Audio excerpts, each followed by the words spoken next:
कैसे हो सब लोग। तो अब केवल 31 दिन ही बचे हैं और अब आप पूरा चैनल एक्सेस करने के लिए आप ज्वाइन बटन पर क्लिक करके अपनी पसंद के अनुसार अभी ज्वाइन कर सकते हैं। और ये सच में बहुत महत्वपूर्ण समय है, तो इससे समझदारी से इस्तेमाल करना बहुत ज़रूरी है। सुनो, यहाँ हम रोज़ न्यूज़पेपर प्लस एडिटोरियल कवर कराते हैं। बाकी स्टैटिक की पूरी प्लेलिस्ट पहले से चैनल पर उपलब्ध हैं। आप ज्वाइन करके उन्हें आराम से कंप्लीट एक्सेस कर सकते हैं। उम्मीद है आपने स्टैटिक का अच्छा हिस्सा कवर कर लिया होगा। अगर अभी बाकी है तो धीरे धीरे लेकिन कंसिस्टेंटली पूरा करना शुरू करें। टेलीग्राम पर जो क्विक रिविजन नोट्स कम वर्कशीट हम शेयर करते हैं उसे ज़रूर यूज़ करें। प्रिंट निकाल कर अपने नोट्स ऐड करके डेली रिविजन को मजबूत बनाइए। इसमें आपको प्रीलिम्स के इंपॉर्टेंट क्वेश्चंस और मेंस आंसर राइटिंग के प्रैक्टिस क्वेश्चंस भी मिलेंगे। इन्हें नियमित रूप से सॉल्व करना आपकी प्रिपरेशन को और बेहतर बनाएगा। इसे अपने वैल्यू एडिशन टूल की तरह यूज़ करें। जितना सिंसियरली इस्तेमाल करेंगे उतना ही फायदा मिलेगा। तो चलिए अब बिना देर किए शुरू करते हैं 22 अप्रैल 2026 वेडनेसडे की महत्वपूर्ण न्यूज़ और एडिटोरियल्स का एनालिसिस। बिल्कुल। और देखिए, यूपीएससी की इस जर्नी में ना थकावट होना एकदम स्वाभाविक है। हाँ, वो तो है, लेकिन बस एक बात याद रखनी है। अंतिम लिस्ट और आज की इस मेहनत के बीच सिर्फ और सिर्फ निरंतरता का फासला है। आज का ये एक एक घंटा कल के रिजल्ट को तय करेगा। तो चलिए पूरी एनर्जी और एकाग्रता के साथ आगे बढ़ते हैं। एकदम सही बात है। तो आज की चर्चा हम देश के लोकतांत्रिक ढांचे के एक बहुत ही महत्वपूर्ण स्तंभ चुनाव आयोग और उसकी कार्यप्रणाली से शुरू करते हैं। द हिंदू में आज एक बहुत ही क्रिटिकल आर्टिकल छपा है। Editorial title, invidious speech. मुद्दा यह है कि हाल ही में विपक्ष द्वारा एक बड़े नेता के भाषण को लेकर चुनाव आयोग में शिकायत दर्ज कराई गई। मैंने भी देखा ये। हाँ, लेकिन यहाँ चुनाव आयोग ने जो कदम उठाया ना, वो सामान्य प्रक्रिया से थोड़ा अलग था। मतलब आयोग ने सीधे तौर पर उस उम्मीदवार या स्टार प्रचारक को नोटिस भेजने के बजाय उस राजनीतिक दल के अध्यक्ष को नोटिस भेज दिया। तो यहाँ से एक बड़ा सवाल उठता है कि क्या ये मॉडल कोड ऑफ कंडक्ट लागू होने के तरीके में कोई बुनियादी बदलाव है? देखिए, ये एक बहुत ही गंभीर संवैधानिक और विधिक प्रश्न है।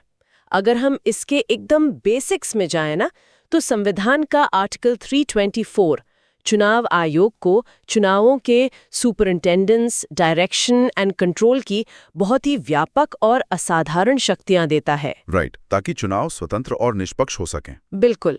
लेकिन जब किसी व्यक्ति विशेष के भाषण पर विवाद होता है और नोटिस सीधे उसे न जाके पार्टी अध्यक्ष को जाता है, तो ये कहीं ना कहीं जवाबदेही या अकाउंटेबिलिटी को डिफ्यूज करने, मतलब उसे बांटने जैसा हो जाता है। अच्छा, रुको, इसे थोड़ा और डिकोड करते हैं। जन प्रतिनिधित्व अधिनियम 1951 यानी आरपी एक्ट 1951 के तहत तो प्रावधान एकदम स्पष्ट है ना। अगर कोई व्यक्ति धर्म, जाति या समुदाय के आधार पर वोट मांगता है या दुश्मनी बढ़ाता है तो ये सीधा सीधा करप्ट प्रैक्टिस है। हाँ, सेक्शन 123 के तहत ये स्पष्ट रूप से करप्ट प्रैक्टिस है। तो फिर पूरी पार्टी को नोटिस भेजने का क्या लॉजिक हो सकता है? कानून तो इंडिविजुअल को सजा देने की बात करता है। एग्जैक्टली। आरपी एक्ट 1951 के तहत भड़काऊ भाषणों पर सीधे तौर पर उम्मीदवार के खिलाफ कार्रवाई का एक बहुत ही स्ट्रॉन्ग वैधानिक आधार मौजूद है। और जब चुनाव आयोग सीधा नोटिस देने के बजाय पार्टी अध्यक्ष को बीच में ले आता है ना, तो ये लेबलिंग की एक नई समस्या पैदा करता है। लेबलिंग। अब मतलब आप पूरे संगठन को एक ही खांचे में रख रहे हैं। सही कहा। इसका सीधा सा मतलब है कि आप व्यक्ति विशेष की स्पष्ट जवाबदेही तय करने के बजाय पूरी पार्टी को एक लेबल के नीचे रख रहे हैं। ये निष्पक्षता के जो स्थापित सिद्धांत हैं उन पे सवाल उठाता है, क्योंकि देखिए, चुनाव अंततः एक व्यक्ति लड़ रहा है। हाँ, वोट भी एक व्यक्ति ही मांग रहा है। बिल्कुल। और आदर्श आचार संहिता का उल्लंघन भी उसी व्यक्ति द्वारा किया जा रहा है। तो अगर नोटिस उसे सीधा नहीं मिलता है तो ये एक तरह का शील्डिंग मैकेनिज्म बन सकता है, जहां बड़े नेता सीधे तौर पर जवाबदेह होने से बच सकते हैं। हाँ, वो पार्टी के पीछे छुप सकते हैं। ये बहुत ही सटीक एनालिसिस है। और देखिए, ये जो अकाउंटेबिलिटी या जवाबदेही का असूल है ना, ये सिर्फ चुनाव आयोग तक सीमित नहीं है। इसका सीधा असर न्यायपालिका पर भी पड़ता है। और इसी से जुड़ा हमारा अगला विषय है। राइट, जो इंडियन एक्सप्रेस वाला आर्टिकल है। हाँ, द इंडियन एक्सप्रेस में एक बहुत ही प्रासंगिक एडिटोरियल आया है। Editorial title, recusal, responsibility and red lines in court. हाल ही में हुआ यह है कि दिल्ली उच्च न्यायालय की न्यायाधीश जस्टिस स्वर्णकांता शर्मा ने एक हाई प्रोफाइल राजनीतिक मामले की सुनवाई से खुद को अलग यानी रिक्यूज करने से इनकार कर दिया। वादियों ने उन पर पक्षपात का आरोप लगाया था, है ना? बिल्कुल। तो यहाँ ये समझना बहुत जरूरी हो जाता है कि क्या आजकल लिटिगेंट द्वारा न्यायाधीशों पर इस तरह के आरोप लगाना फोरम शॉपिंग का एक नया हथियार बन गया है। देखिए, ये जुडिशियल इंडिपेंडेंस के लिए ना वर्तमान समय की सबसे बड़ी चुनौतियों में से एक है। फोरम शॉपिंग का सीधा सा अर्थ ये होता है कि वादी यानी लिटिगेंट जानबूझकर ऐसे जज या ऐसी बेंच को चुनना चाहता है जहां उन्हें अपने पक्ष में फैसला मिलने की अनुकूल उम्मीद हो। अच्छा, मतलब वो अपने हिसाब से जज सिलेक्ट करना चाहते हैं। हाँ, जब उन्हें लगता है कि कोई विशेष जज उनके केस में थोड़ा सख्त रुख अपना सकता है, तो वो बायस या पक्षपात का बेबुनियाद आरोप लगाकर रिक्यूजल की मांग करने लगते हैं। तो ये तो सीधा सीधा सिस्टम को अपने हिसाब से मोड़ने की एक रणनीति हो गई। लेकिन न्यायपालिका के जो स्थापित सिद्धांत हैं, वो इस बारे में क्या कहते हैं? क्या कोई वादी सिर्फ आरोप लगाकर जज को केस छोड़ने पर मजबूर कर सकता है? ऐसा बिल्कुल नहीं है, और यही वो रेड लाइन है जिसकी बात ये एडिटोरियल कर रहा है। न्यायपालिका के स्थापित सिद्धांतों के अनुसार रेक्यूजल का जो निर्णय है ना, वो पूरी तरह से न्यायाधीश के विवेक यानी उनके कॉन्शियंस पर निर्भर करता है। मतलब ये उनका खुद का कॉल होता है। बिल्कुल। सुप्रीम कोर्ट ने भी कई बार स्पष्ट किया है कि बिना किसी ठोस और अकाट्य सबूत के केवल राजनीतिक दबाव या मान लीजिए सोशल मीडिया के शोर के आधार पर मामले से हटना न्यायिक स्वतंत्रता के लिए बेहद खतरनाक है। तो अगर जज ऐसे दबाव में आकर रिक्यूज करने लगे, तो ये तो लिटिगेंट्स के हाथों में एक तरह का वीटो पावर देने जैसा हो जाएगा। एकदम सही। न्यायाधीश संविधान की शपथ लेते हैं कि वे बिना किसी भय या पक्षपात के न्याय करेंगे। अगर वे बिना किसी वास्तविक कॉन्फ्लिक्ट ऑफ इंटरेस्ट के केवल इसलिए हट जाते हैं क्योंकि वादी असहज है, तो वो उस शपथ का उल्लंघन होगा। हाँ, रेड लाइन स्पष्ट होनी चाहिए कि दबाव में आकर न्यायिक कर्तव्य से पीछे हटना एक स्वतंत्र न्यायपालिका के लक्षण नहीं है। बिल्कुल। अब इसी न्यायिक जवाबदेही से जुड़ा एक और बहुत ही गंभीर विषय है जिसे हम अक्सर नजरअंदाज कर देते हैं। न्यायपालिका की स्वतंत्रता तो महत्वपूर्ण है ही, लेकिन जब जजों पर ही गंभीर आरोप लगें तो क्या होता है? आप जजेस इंक्वायरी एक्ट की बात कर रहे हैं, राइट? हाँ, द हिंदू के टेक्स्ट एंड कॉन्टेक्स्ट सेक्शन में जजेस इंक्वायरी एक्ट 1968 और न्यायाधीशों को हटाने की प्रक्रिया पर एक बहुत ही डिटेल चर्चा है।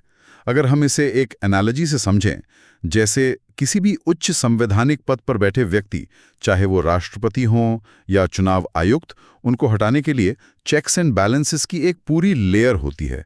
तो न्यायपालिका के मामले में ये प्रक्रिया कितनी पारदर्शी है और ये कैसे काम करती है? न्यायपालिका के मामले में ये प्रक्रिया जानबूझकर बेहद जटिल और कठिन बनाई गई है। जानबूझकर? ऐसा क्यों? इसका मुख्य कारण ये है कि जजों को रोजमर्रा की राजनीति या कार्यपालिका के हस्तक्षेप से पूरी तरह बचाया जा सके। देखिए, संविधान के आर्टिकल 124(4) और 124(5) के तहत सुप्रीम कोर्ट या हाई कोर्ट के जज को केवल 2 आधारों पर हटाया जा सकता है। प्रूव्ड मिसबिहेवियर या इनकैपेसिटी, राइट? बिल्कुल। इसे हम आम भाषा में इम्पीचमेंट या महाभियोग कहते हैं। और जजेस इंक्वायरी एक्ट 1968 इस पूरी प्रक्रिया का एक विधिक ढांचा तय करता है। तो इसकी शुरुआत कैसे होती है? मतलब राजनीतिक और विधिक दृष्टिकोण से ये कितना मुश्किल है? ये बहुत ज्यादा मुश्किल है। सबसे पहले तो इसके लिए संसद में प्रस्ताव लाना होता है। अगर प्रस्ताव लोकसभा में आ रहा है तो कम से कम 100 सदस्यों के हस्ताक्षर चाहिए। और राज्यसभा में? राज्यसभा में कम से कम 50 सदस्यों के हस्ताक्षर चाहिए।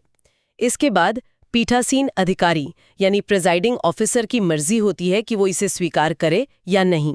अच्छा, मतलब वहां भी एक फिल्टर है। हाँ, अगर प्रस्ताव स्वीकार हो जाता है तो फिर एक 3 सदस्यीय जांच समिति बैठती है। इस समिति में सुप्रीम कोर्ट के एक जज, हाई कोर्ट के एक चीफ जस्टिस और एक प्रतिष्ठित न्यायविद मतलब एक डिस्टिंग्विश्ड ज्यूरिस्ट होते हैं। तो ये दिखाता है कि अकाउंटेबिलिटी तय करते समय भी इंडिपेंडेंस ऑफ जुडिशरी को सर्वोपरि रखा गया है। एग्जैक्टली। यहाँ एक बहुत ही व्यवहारिक सवाल उठता है। जब ये जांच समिति बैठती है और जांच चल रही होती है, तो उस दौरान उस न्यायाधीश के न्यायिक कार्यों का क्या होता है? क्या वे आम दिनों की तरह कोर्ट में बैठते हैं और फैसले सुनाते हैं?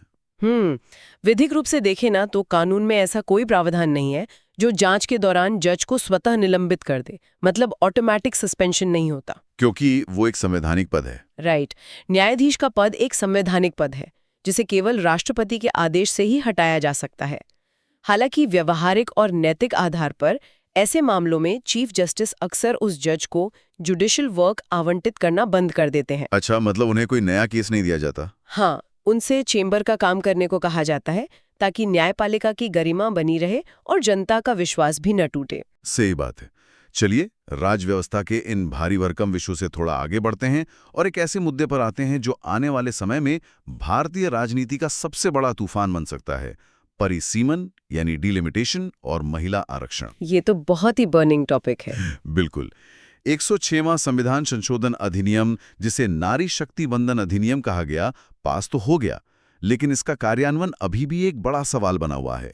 आखिर महिला आरक्षण को तुरंत लागू क्यों नहीं किया जा सका, और ये जनगणना तथा परिसीमन पर ही क्यों निर्भर है? देखिए, इसके पीछे सरकार का विधिक तर्क ये है कि आरक्षण को तार्किक रूप से लागू करने के लिए ये जानना बहुत जरूरी है कि कौन सी सीटें महिलाओं के लिए आरक्षित की जाएंगी। हाँ, रोटेशन के लिए डेटा तो चाहिए। बिल्कुल, और इसके लिए नई जनगणना के आधार पर सीटों का नया परिसीमन आवश्यक है। लेकिन अगर हम इसके पीछे की असल राजनीति और डेमोग्राफी को देखें ना, तो असल पेच नॉर्थ साउथ डेमोग्राफिक डिवाइड है। यानी उत्तर और दक्षिण भारत की जनसंख्या वृद्धि दर में जो ऐतिहासिक अंतर आ चुका है वो। हाँ, वही।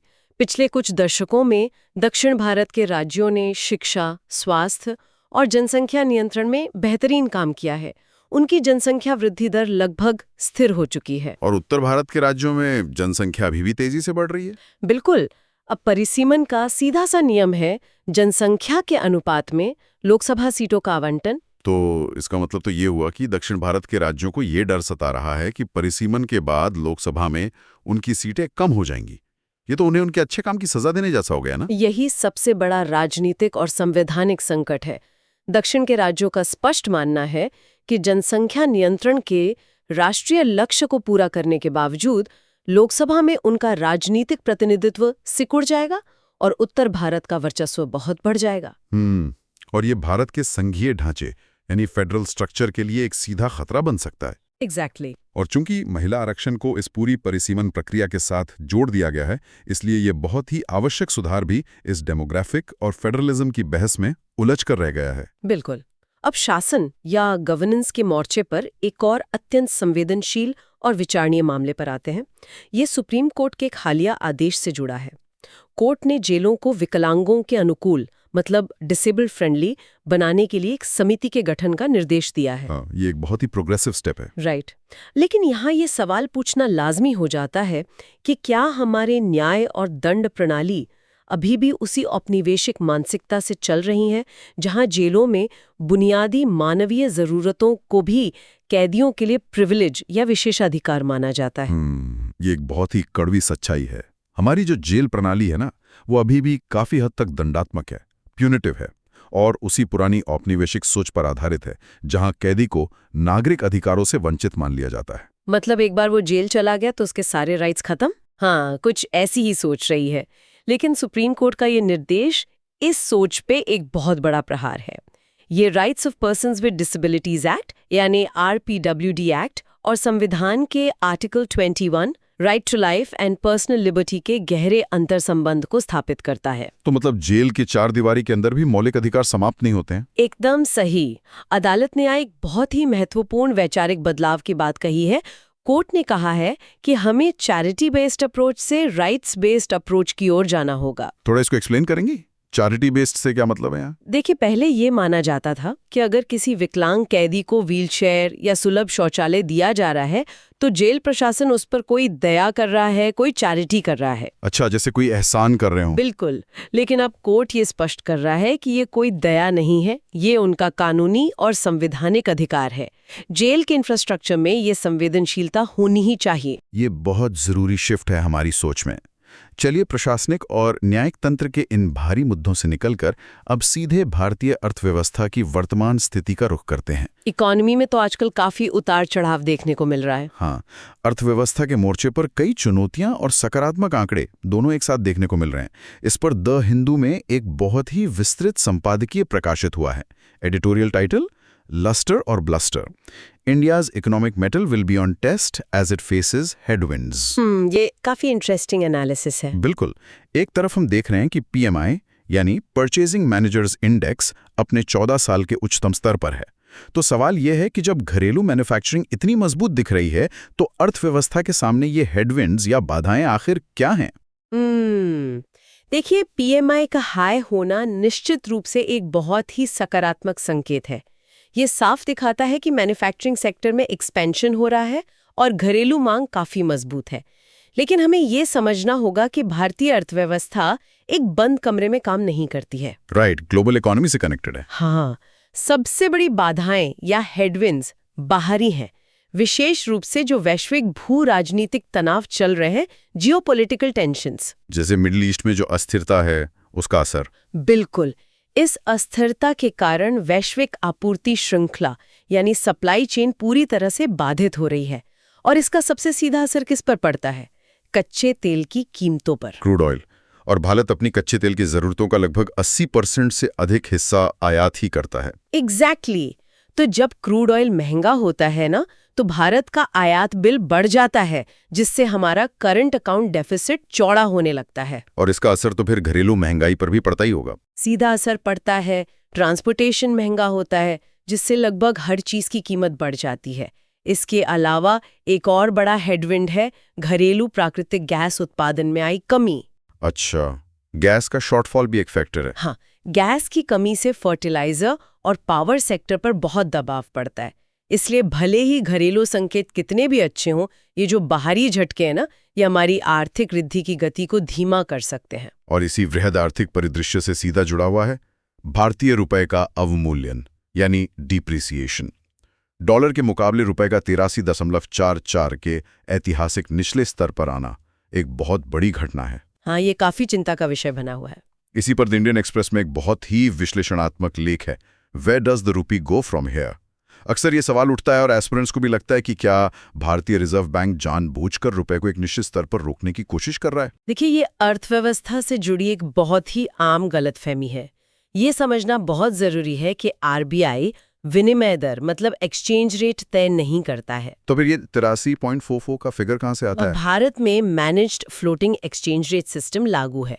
इसका सीधा सा मतलब ये है कि रुपए की कीमत बाजार की शक्तियां यानी डिमांड और सप्लाई ही तय करती हैं। तो फिर आरबीआई का जो इतना बड़ा विदेशी मुद्रा भंडार है, फॉरेक्स रिजर्व्स, उसका इस्तेमाल किस लिए होता है? आरबीआई अपने विशाल विदेशी मुद्रा भंडार का उपयोग केवल बाजार में वॉलेटिलिटी या अत्यधिक और अचानक होने वाले उतार चढ़ाव को नियंत्रित करने के लिए करता है। मतलब कोई सडन शॉक ना लगे। हाँ, वो डॉलर की खरीद बिक्री के माध्यम से बाजार में हस्तक्षेप करता है ताकि रुपए में अचानक से कोई भारी गिरावट ना आए, लेकिन वो किसी एक स्पेसिफिक रेट को डिफेंड नहीं करता है। तो रुपए के इस तरह लगातार कमजोर होने का मुख्य तकनीकी कारण क्या है?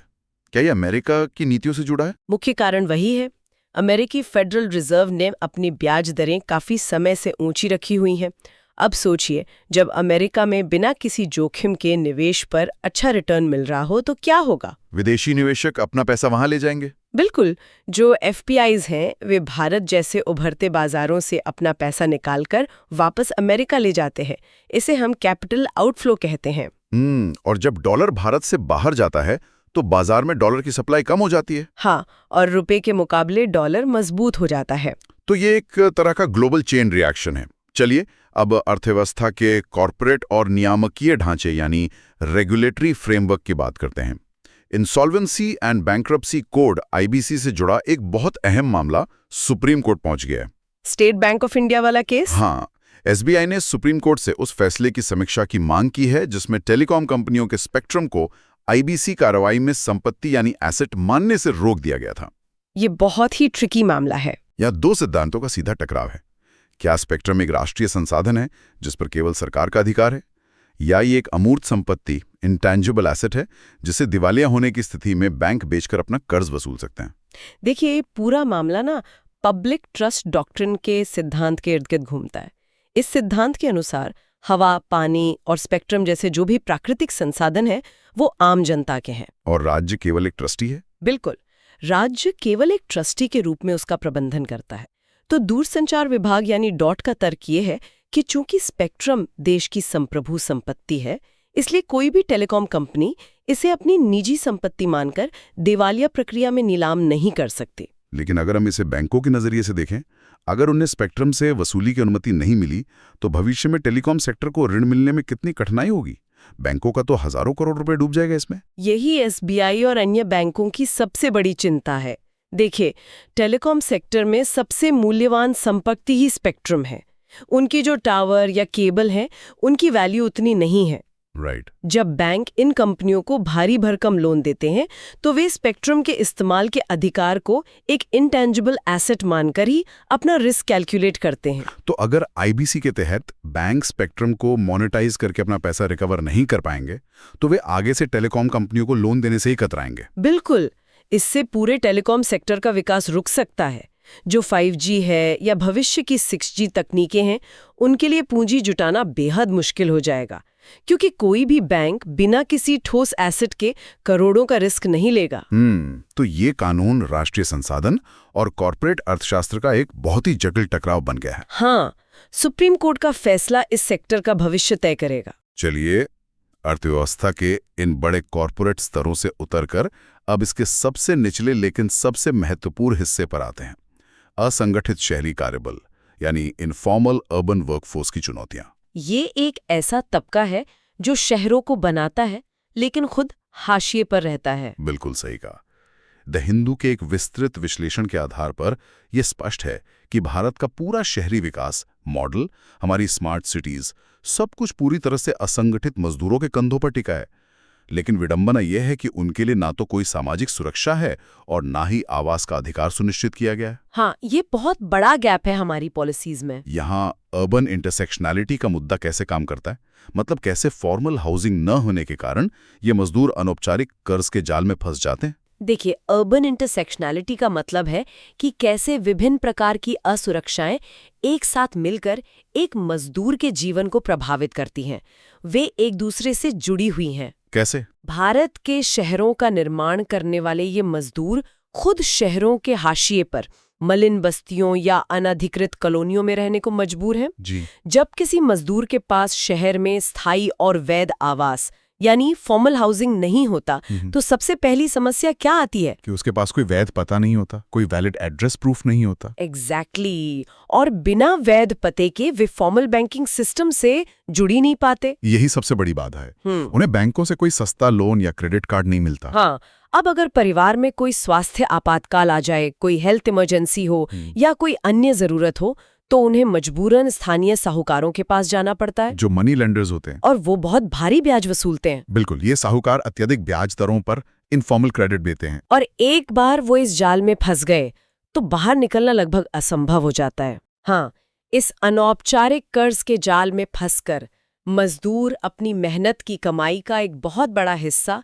केवल ब्याज चुकाने में गंवा देता है। वो कभी कोई बचत नहीं कर पाता। ये गरीबी का एक ऐसा दुष्चक्र है, एक विशेष साइकिल है जो पीढ़ियों तक चलता रहता है। बिल्कुल। तो इसका नीतिगत समाधान क्या हो सकता है?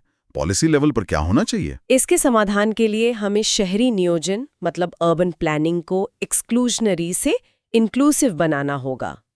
नीति निर्माताओं को ये समझना होगा कि मजदूरों के लिए affordable rental housing complex ARHCs का निर्माण कोई खैरात नहीं है, बल्कि वो शहरी अर्थव्यवस्था की एक बुनियादी जरूरत है। हाँ, उन्हें सामाजिक सुरक्षा के दायरे में लाना और शहर की प्लानिंग में उनकी भागीदारी सुनिश्चित करना बहुत आवश्यक है। तभी जाकर ये दुष्चक्र टूटेगा। एकदम सही। इन सभी विषयों का गहराई से विश्लेषण करने के बाद आज एक विचारणीय प्रश्न जो स्टूडेंट्स को खुद से पूछना चाहिए। जब परिसीमन और महिला आरक्षण की प्रक्रिया एक साथ शुरू होगी तो क्या ये भारत के संघीय ढांचे को मजबूत करेगी या उत्तर और दक्षिण भारत के बीच राजनीतिक प्रतिनिधित्व को लेकर एक नई दरार पैदा करेगी? इस विषय पर गंभीरता से चिंतन कीजिएगा। तो चलिए अब हम आगे बढ़ते हैं। अब नजर डालते हैं इंटरनेशनल रिलेशंस पर। क्या आपने कभी सोचा है कि समुद्र के एक बहुत ही छोटे से हिस्से में उठा विवाद पूरी वैश्विक कूटनीति का रुख बदल सकता है? बिल्कुल, और इतिहास गवाह है कि ऐसा कई बार हुआ है। हाँ, और आज हमारी चर्चा का केंद्र स्ट्रेट ऑफ हॉर्मुज है। असल में वहाँ तनाव एक बिल्कुल नए स्तर पर पहुंच गया है। अभी हाल ही में यूएस ने एक ईरानियन फ्लैग कार्गो शिप को कब्जे में ले लिया है। और इसके जवाब में ईरान का जो बयान आया है ना, वो बहुत स्पष्ट है। उन्होंने कह दिया है कि देखिए किसी भी प्रकार के दबाव या सैन्य खतरे के साए में कोई कूटनीतिक बातचीत नहीं होगी। राइट। और इस एक घटना का असर सिर्फ इन 2 देशों तक सीमित नहीं है। मतलब इसका कूटनीतिक प्रभाव इतना व्यापक है कि US vice president JD Vance का जो प्रस्तावित पाकिस्तान दौरा था उसे होल्ड पर रख दिया गया है। देखिए स्ट्रेट ऑफ हॉर्मोज महज एक जल डमरू मध्य नहीं है। ये बेसिकली वैश्विक ऊर्जा आपूर्ति की सबसे महत्वपूर्ण धमनियों में से एक है। बिल्कुल। तो जब यहाँ अस्थिरता आती है तो बड़े देशों को अपनी प्राथमिकताएं और कूटनीतिक संसाधन तुरंत रिकैलिब्रेट करने पड़ते हैं। अच्छा, मतलब जब मध्य पूर्व में सैन्य तनाव बढ़ता है तो पूरी कूटनीतिक ऊर्जा तुरंत उस क्षेत्र को संभालने में लग जाती है। एग्जैक्टली। लेकिन यहाँ सबसे बड़ा पेच अंतर्राष्ट्रीय समुद्री कानून यानी इंटरनेशनल मैरिटाइम लॉ के स्तर पर फंसा हुआ है। वो कैसे? असल में शांति काल में UNCLOS यानी United Nations Convention on the law of the sea वाणिज्यिक जहाज़ों को फ्रीडम ऑफ नेविगेशन की पूरी गारंटी देता है। कोई भी देश बिना किसी ठोस जनादेश के किसी अन्य देश के व्यापारिक जहाज को रोक नहीं सकता। हाँ, और दूसरी ओर सैन रीमो मैनुअल भी तो है। बिल्कुल, जो विशेष रूप से सशस्त्र समुद्री संघर्ष आर्म्ड कॉन्फ्लिक्ट्स एट सी के दौरान लागू होता है और इसके तहत युद्धरत देश दुश्मन के जहाज़ों को कब्जे में ले सकते हैं। लेकिन वेट, यहाँ एक सीधा विरोधाभास नजर आता है। आधिकारिक तौर पर अभी किसी युद्ध की घोषणा तो हुई नहीं है। सही बात है। तकनीकी रूप से दुनिया अभी पीस टाइम में है। तो अगर शांति काल चल रहा है तो यूएस द्वारा की गई इस तरह की नाकेबंदी या जहाज की जब्ती को अंतर्राष्ट्रीय कानून के तहत कैसे जायज ठहराया जा सकता है? ये तो सीधे तौर पर UNCLOS का उल्लंघन लगता है ना? देखिए, अंतर्राष्ट्रीय कानून में यही वो ग्रे जोन है जिसका फायदा राष्ट्र उठाते हैं। तकनीकी रूप से युद्ध की घोषणा ना होना इस बात की गारंटी नहीं है कि सशस्त्र संघर्ष नहीं चल रहा है। अच्छा। यूएस का तर्क अक्सर सेल्फ डिफेंस या प्रिएम्प्टिव सिक्योरिटी मेजर्स पर आधारित होता है और जो सैन रेमो मैनुअल है वो एक बाध्यकारी संधि नहीं है बल्कि ये कस्टमरी इंटरनेशनल लॉ का एक संकलन है। तो मतलब जब स्थितियां शांतिकाल से आगे बढ़ जाती हैं लेकिन औपचारिक युद्ध तक नहीं पहुंचती तो देश इनका इस्तेमाल करते हैं। हाँ, वो अक्सर इन प्रावधानों का इस्तेमाल अपनी सैन्य कार्रवाइयों को एक कानूनी आवरण पहनाने के लिए करते हैं। ये दिखाता है कि वर्तमान व्यवस्था में फ्रीडम ऑफ नेविगेशन और राष्ट्रीय सुरक्षा के दावों के बीच का टकराव कितना जटिल है। अंतर्राष्ट्रीय सुरक्षा की इस अनिश्चितता से आगे बढ़कर अब थोड़ा देश के भीतर चलते हैं। इंटरनल सिक्योरिटी यानी आंतरिक सुरक्षा की चुनौतियों की बात करते हैं।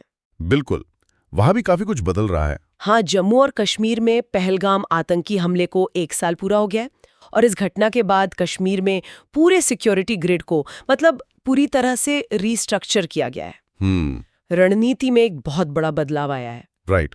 बदलाव यह है कि फोकस अब कंटेनमेंट से हटकर इंटेलिजेंस लेड प्रिसीजन पर आ गया है। और ये बदलाव बहुत ही रणनीतिक और समय की मांग के अनुरूप है। देखिए, कंटेनमेंट का मतलब होता है कि कोई आतंकी घटना हो जाए तो उसके असर को सीमित करना या उस क्षेत्र की घेराबंदी करना। मतलब ये एक प्रतिक्रियावादी या रिएक्टिव अप्रोच है। एग्जैक्टली। लेकिन इंटेलिजेंस लेड प्रिसीजन पूरी तरह से प्रोएक्टिव है। इसका मुख्य उद्देश्य है खतरे को उसके योजना वाले चरण में ही खत्म कर देना। तो इसके लिए सुरक्षा बल सिर्फ हथियारों पर निर्भर नहीं है बल्कि वो डेटा और तकनीक पर बहुत गहराई से काम कर रहे हैं। बिल्कुल काम कर रहे हैं। और इसी तकनीक के इस्तेमाल से टूरिस्ट एरियाज में एक तरह का ह्यूमन फायरवॉल तैयार किया गया है। जानकारी के अनुसार फेशियल रिकग्निशन, आधार लिंक्ड वेंडर ट्रैकिंग और QR कोडेड आइडेंटिफिकेशन का भारी उपयोग हो रहा है। हाँ, और इसके साथ ही J&K पुलिस के स्पेशल ऑपरेशंस ग्रुप को भी पूरी तरह से री एनर्जाइज किया गया है। लेकिन इस पूरी प्रक्रिया को देखकर मेरे मन में एक सवाल उठता है। ये वैसा ही है जैसे पूरे इकोसिस्टम को एक स्मार्ट डिजिटल किले में बदल दिया गया हो। सही कह रही हैं आप। जम्मू कश्मीर की अर्थव्यवस्था काफी हद तक पर्यटन पर निर्भर है। अगर हर जगह कैमरे और सर्विलेंस होंगे तो एक डिजिटल किले का माहौल बनेगा। इतनी सख्त निगरानी और पर्यटकों के एक खुले अनुभव के बीच संतुलन कैसे स्थापित किया जा सकता है? देखिए, ये संतुलन इनविजिबल सिक्योरिटी के माध्यम से स्थापित किया जा रहा है। इनविजिबल सिक्योरिटी मतलब जो दिखाई न दे। हाँ, इसका अर्थ है कि सुरक्षा तंत्र जमीन पर भारी संख्या में वर्दीधारी बलों के रूप में नहीं बल्कि बैकएंड पर काम करता है, पर्यटक को हर 100 मीटर पर किसी फिजिकल चेकपोस्ट का सामना नहीं करना पड़ता। ओहो, अच्छा। इसके बजाय फेशियल रिकग्निशन कैमरे और आधार ट्रैकिंग बैकग्राउंड में चलते रहते हैं। कोई भी स्थानीय वेंडर या गाइड जो पर्यटकों के संपर्क में आता है, उसकी पूरी प्रोफाइलिंग पहले से तय होती है। मतलब एक ह्यूमन फायरवॉल बनता है जहां आम नागरिक और प्रमाणित वेंडर ही सुरक्षा की पहली पंक्ति बन जाते हैं। बिल्कुल, इससे खतरा कम होता है और बिना भय का माहौल बनाए सुरक्षा सुनिश्चित की जाती है। सुरक्षा में सिस्टम्स का सही से काम करना कितना जरूरी है, ये एक और हालिया घटना से स्पष्ट होता है।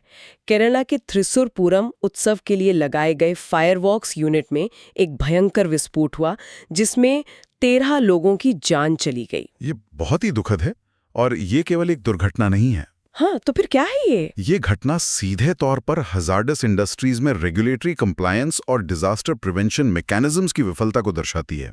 आपदा प्रबंधन डिजास्टर मैनेजमेंट के चक्र में सबसे महत्वपूर्ण चरण रोकथाम और शमन का होता है, यानी प्रिवेंशन एंड मिटिगेशन। एग्जैक्टली। जब विस्फोटकों जैसी संवेदनशील सामग्री के साथ काम किया जा रहा हो तो सेफ्टी प्रोटोकॉल्स का पालन होना अनिवार्य है। तो क्या इसका मतलब ये है कि जमीनी स्तर पर निरीक्षण प्रणालियां कमजोर हैं? बिल्कुल, ये बताता है कि पेट्रोलियम तथा विस्फोटक सुरक्षा संगठन यानी PESO के मानकों का प्रवर्तन कितना ढीला है। और तकनीक और सर्वेलेंस की बात हुई रही है तो साइंस एंड टेक्नोलॉजी के मोर्चे पर भी चलते हैं। आर्टिफिशियल इंटेलिजेंस और उससे जुड़ी चुनौतियां आज केंद्र में हैं। हाँ, AI का मुद्दा तो आजकल हर जगह छाया हुआ है। बिल्कुल, IT मिनिस्ट्री ने AI से जनरेट होने वाले कंटेंट के लिए सख्त नियमों का प्रस्ताव रखा है। अब डीप फेक्स को रोकने के लिए मैंडेटरी लेबलिंग जरूरी की जा रही है। और ये कदम बहुत आवश्यक है क्योंकि डीप फेक्स केवल छवि बिगाड़ने का टूल नहीं रह गए हैं। ओह, तो और क्या बन गए हैं ये? ये चुनावी अखंडता और राष्ट्रीय सुरक्षा के लिए एक बड़ा खतरा बन चुके हैं। मैंडेटरी लेबलिंग का अर्थ है कि AI द्वारा बनाए गए हर वीडियो या ऑडियो में कुछ ऐसे डिजिटल वाटरमार्क या मेटाडाटा एम्बेड किए जाएंगे जिन्हें हटाया ना जा सके। अच्छा, जिससे किसी भी कंटेंट के मूल स्रोत को ओरिजिनल सोर्स को ट्रैक करना संभव हो सकेगा। एकदम सही। प्लेटफॉर्म्स हैं, उन्हें IT रूल्स के तहत सीधा जवाबदेह बनाया जाएगा। मतलब प्लेटफॉर्म्स अब ये कहकर जिम्मेदारी से नहीं बच सकते कि हम तो महज एक माध्यम है। बिल्कुल नहीं बच सकते। IT एक्ट की धारा 79 के तहत प्लेटफॉर्म्स को जो सेफ हार्बर मिलता है ना, वो अब सशर्त हो गया है। सशर्त हो गया है मतलब अगर वे अनिवार्य लेबलिंग के बिना हानिकारक AI जनरेटेड कंटेंट को फैलने से रोकने के लिए अपने एल्गोरिदम को अपडेट नहीं करते हैं तो कानूनी कार्रवाई सीधे प्लेटफॉर्म्स पर भी होगी। वाओ, ये तो तकनीक को जिम्मेदार बनाने की दिशा में एक बहुत बड़ा नीतिगत कदम है। बिल्कुल है। S&T के ही एक अन्य मोर्चे पर भारत सेमीकंडक्टर्स के क्षेत्र में एक बहुत बड़ी छलांग लगा रहा है। ओडिशा में 76,000 करोड़ रुपए का OSAT प्रोजेक्ट शुरू हो रहा है। हाँ, OSAT यानी outsource semiconductor assembly and test, right. और सबसे खास बात यह है कि ये प्रोजेक्ट 3D ग्लास पैकेजिंग पर आधारित है।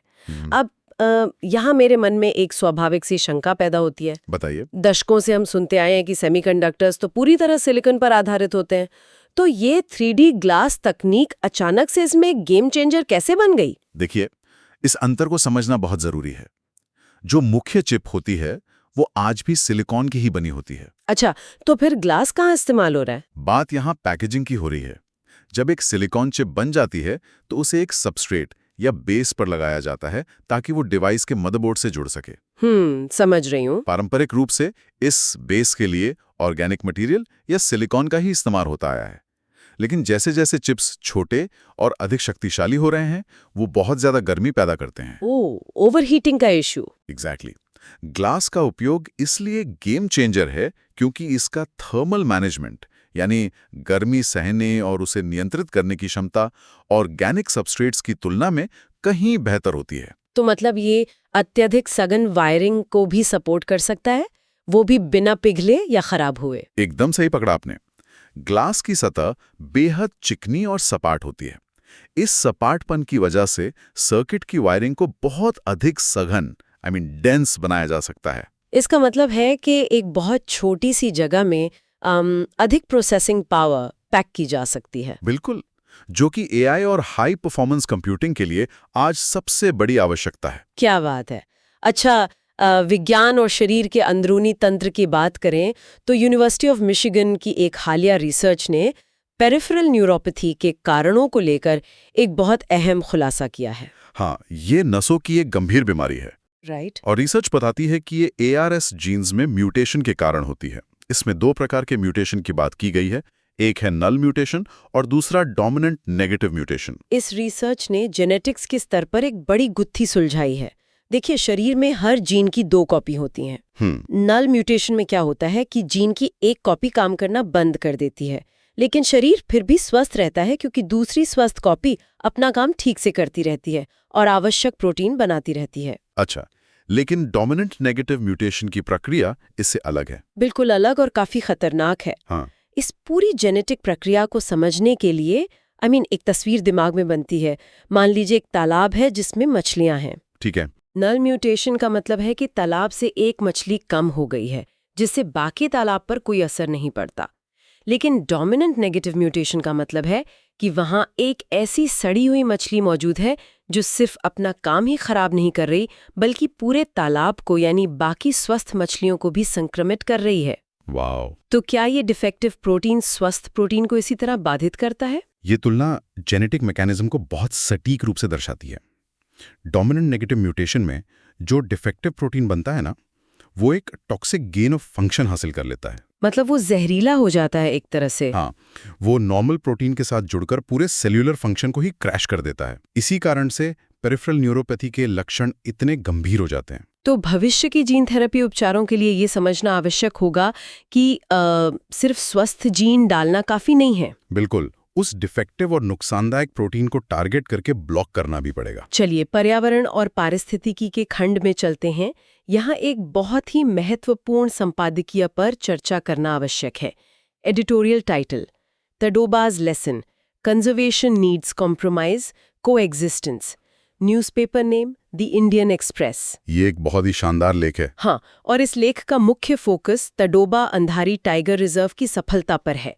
इसमें बताया गया है कि रिजर्व के कोर एरिया में 25 बाघ हैं, जबकि बफर जोन में 100 से अधिक बाघ ग्रामीणों के साथ सह अस्तित्व यानी कोएग्जिस्टेंस में रह रहे हैं। इस लेख का मुख्य तर्क यह है कि एक्सक्लूजनरी कॉन्जर्वेशन यानी इंसानों को जंगलों से पूरी तरह बाहर रखकर जानवरों को बाड़ में बंद करने की नीति अब काम नहीं कर सकती। क्योंकि बाघों की संख्या बढ़ने पर उन्हें नए क्षेत्रों की आवश्यकता होती है ना? बिल्कुल। तडोबा मॉडल की सबसे बड़ी सफलता इसका टूरिज्म रेवेन्यू मॉडल है। पर्यटन की वजह से लगभग 400 स्थानीय लोगों को रोजगार मिला है। और मैंने पढ़ा था कि 10 करोड़ रुपए का राजस्व सीधे विलेज इको डेवलपमेंट के लिए जनरेट हुआ है। एकदम सही। तो इसका अर्थ ये है कि जब संरक्षण नीतियों में आर्थिक समावेशन या इकोनॉमिक इंक्लूजन को जगह दी जाती है, तो स्थानीय लोग वन्य जीवों को खतरा नहीं बल्कि अपनी आजीविका का साधन मानने लगते हैं। और यही कारण है कि जानवरों के इंसान के इलाके में आने पर प्रतिशोध में उन्हें मारने की घटनाओं में भारी कमी आई है। राइट। संरक्षण के लिए इंसानों और वन्य जीवों के बीच एक कॉम्प्रोमाइज और साझा विकास का रास्ता ही एकमात्र विकल्प है। बिल्कुल सही बात है। अच्छा, ऊर्जा सुरक्षा और पर्यावरण को जोड़ने वाला एक और लेख हाल ही में प्रकाशित हुआ है। Editorial title: India's LPG crisis is the wake-up call it cannot ignore. Newspaper name: the Hindu. ये भी एक बहुत क्रिटिकल मुद्दा है। हाँ, भारत की आयातित LPG पर भारी निर्भरता एक बहुत बड़ा आर्थिक और रणनीतिक जोखिम है। ग्लोबल प्राइस शॉक के कारण किसी भी समय घरेलू बाजार में अस्थिरता आ सकती है। और इस निर्भरता को कम करने के लिए समाधान देश के भीतर ही मौजूद हैं। गोबर्धन योजना के तहत कंप्रेस्ड बायोगैस यानी CBG का उत्पादन एक बहुत ही व्यावहारिक विकल्प है। ये बायोगैस कृषि और जैविक कचरे के एनारोबिक डाइजेशन से बनती है ना? हाँ, जिसे प्राकृतिक गैस के समान स्तर तक प्यूरिफाई किया जाता है। यानी ये केवल ऊर्जा सुरक्षा का मामला नहीं है, ये वेस्ट मैनेजमेंट की समस्या को भी सुलझा रहा है और ग्रामीण अर्थव्यवस्था में अतिरिक्त आय जोड़कर एक सर्कुलर इकोनॉमी को बढ़ावा दे रहा है। बिल्कुल, एक पंथ दो काज वाली बात है ये। चलिए अब समाज के हाशिए पर खड़े वर्गों के विकास की बात करते हैं। सोशल जस्टिस के तहत न्यायपालिका का एक बहुत अहम कदम सामने आया है। सुप्रीम कोर्ट ने देश की जेलों को डिसेबल्ड फ्रेंडली बनाने के लिए एक विशेष कमेटी का गठन किया है। यह एक बहुत ही प्रोग्रेसिव प्रगतिशील कदम है। यह कदम इसलिए भी महत्वपूर्ण है क्योंकि rights of persons with disabilities यानी RPWD एक्ट के तहत बुनियादी ढांचे को समावेशी बनाना एक कानूनी बाध्यता है। सही कहा आपने। जेलों के भीतर सीमित शारीरिक क्षमता वाले व्यक्तियों के लिए आम कैदियों जैसी स्थितियां एक तरह से दोहरी और अमानवीय सजा बन जाती हैं। देखिए, मौलिक अधिकार यानी फंडामेंटल राइट्स जेल के दरवाजे पर खत्म नहीं हो जाते। ये कदम क्रिमिनल जस्टिस सिस्टम के भीतर रीजनेबल अकोमोडेशन के सिद्धांत को लागू करने की दिशा में एक ऐतिहासिक पहल है। बिल्कुल। चलिए अब परीक्षा के दृष्टिकोण से कुछ त्वरित तथ्यों का रिवीजन कर लेते हैं रैपिड फायर स्टाइल में। ये स्टूडेंट्स के लिए बहुत जरूरी है। पहला तथ्य अंतर्राष्ट्रीय कानून से है, सैन रेमो मैनुअल। ये वो दस्तावेज है जो सशस्त्र समुद्री संघर्ष आर्म्ड कॉन्फ्लिक्ट्स एट सी के दौरान लागू होने वाले अंतर्राष्ट्रीय कानूनों और नियमों को परिभाषित करता है। दूसरा महत्वपूर्ण तथ्य इतिहास और एंथ्रोपोलॉजी से है, हैनफॉसन बोन। ये जर्मनी में खोजी गई 7500 साल पुरानी मेसोलिथिक यानी मध्य पाषाण काल की मानव हड्डी है। और ये चर्चा में क्यों है? क्योंकि ये नियांडरथल्स और आधुनिक मानव यानी होमो सेपियंस के बीच जेनेटिक अंतर करने में आने वाली जटिलताओं और वैज्ञानिक चुनौतियों को स्पष्ट करती है। तीसरा तथ्य विज्ञान के क्षेत्र से, ARS जीन्स। इसका संबंध सीधे तौर पर पेरिफेरल न्यूरोपैथी नामक आनुवांशिक बीमारी से है, जो शरीर के अंगों की नसों को प्रभावित करती है और नर्व डैमेज का कारण बनती है। और चौथा तथ्य अर्थव्यवस्था और तकनीक से, OSAT outsourced semiconductor assembly and test. यह सेमीकंडक्टर सप्लाई चेन का वह महत्वपूर्ण हिस्सा है जहां तैयार चिप्स की पैकेजिंग और टेस्टिंग होती है। भारत इसी हिस्से में ओडिशा में 3D ग्लास तकनीक के जरिए भारी निवेश कर रहा है। ग्रेट। अब मुख्य परीक्षा के अभ्यास के लिए एक महत्वपूर्ण प्रश्न पर विचार करना आवश्यक है। बिल्कुल, मेंस पर्सपेक्टिव बहुत जरूरी है। प्रश्न है, ताडोबा अंधारी टाइगर रिजर्व का मॉडल वन्यजीव संरक्षण और स्थानीय आजीविका के बीच संतुलन का एक सफल उदाहरण प्रस्तुत करता है। भारत में बढ़ते मानव वन्यजीव संघर्ष यानी ह्यूमन वाइल्ड लाइफ कॉन्फ्लिक्ट के संदर्भ में इस कथन का विश्लेषण करें। 150 वर्ड्स, 10 मार्क्स। इस उत्तर को एक स्ट्रक्चर्ड अप्रोच के साथ लिखना चाहिए। इंट्रोडक्शन में क्या आना चाहिए? इंट्रोडक्शन में TATR के वास्तविक डेटा का उपयोग करें। ये बताएं कि कैसे बफर जोन में 100 से अधिक बाघ ग्रामीणों के साथ सह अस्तित्व में रह रहे हैं। और बॉडी पैराग्राफ में? बॉडी में TATR मॉडल के मुख्य स्तंभों को स्पष्ट रूप से समझाएं।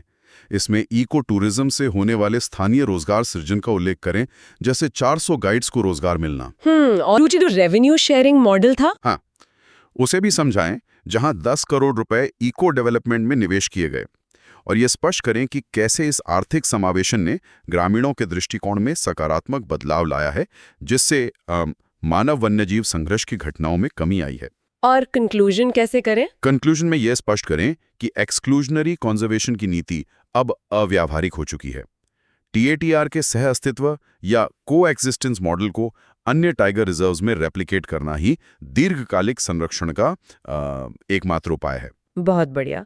अब अवधारणाओं की स्पष्टता जांचने के लिए कुछ महत्वपूर्ण प्रश्नों पर नजर डालना भी जरूरी है।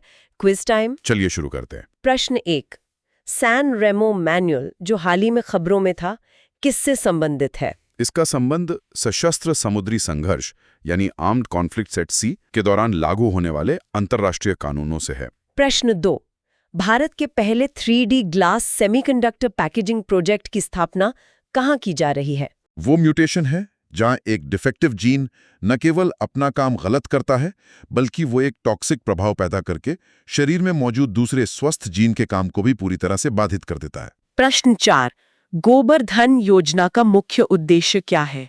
इस योजना का मुख्य उद्देश्य ऑर्गेनिक वेस्ट को कंप्रेस्ड बायोगैस यानी CBG में बदलना है, ताकि ऊर्जा सुरक्षा के साथ साथ कचरा प्रबंधन भी सुनिश्चित किया जा सके।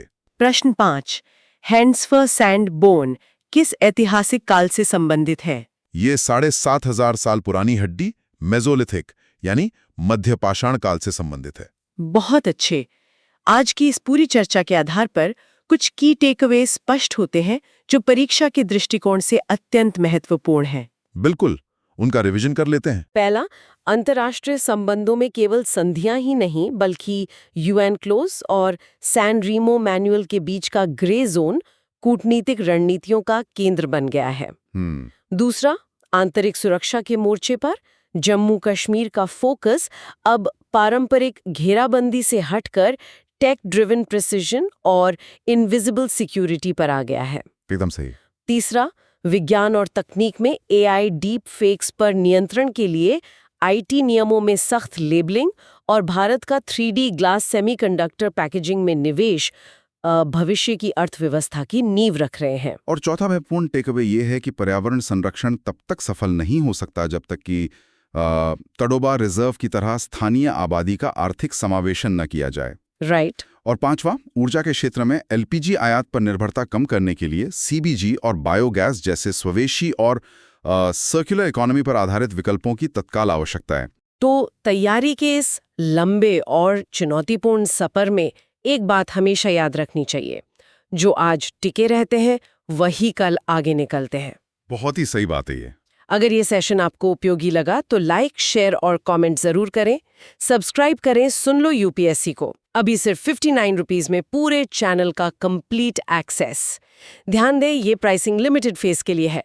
YouTube पॉलिसीज और फ्यूचर अपडेट्स के हिसाब से ये प्राइस कभी भी रिवाइज हो सकता है। ये सिर्फ कंटेंट नहीं है, ये आपकी प्रेपरेशन को डायरेक्शन देने का एक पूरा सिस्टम है। इसलिए सोचिए मत, अगर वैल्यू दिख रही है तो अभी ज्वाइन कर लीजिए।